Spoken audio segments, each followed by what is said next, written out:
Install Android 14 on Zenfone Max Pro M1 via LineageOS 21. Please check the description for important notes and download links. First, download ROM and GApps packages, then transfer the downloaded files to the phone's storage. Step 2. Boot your device into TWRP recovery. Step 3.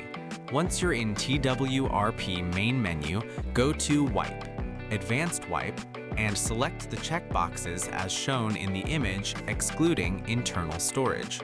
Step 4. Swipe the button to wipe the device.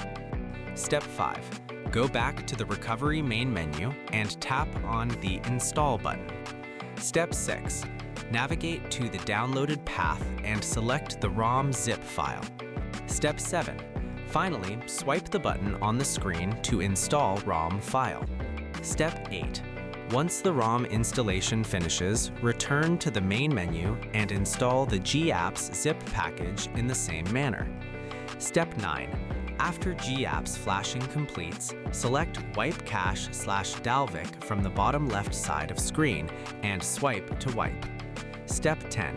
When the wiping process is completed, hit Reboot System. That's it! You have successfully installed the ROM on your device.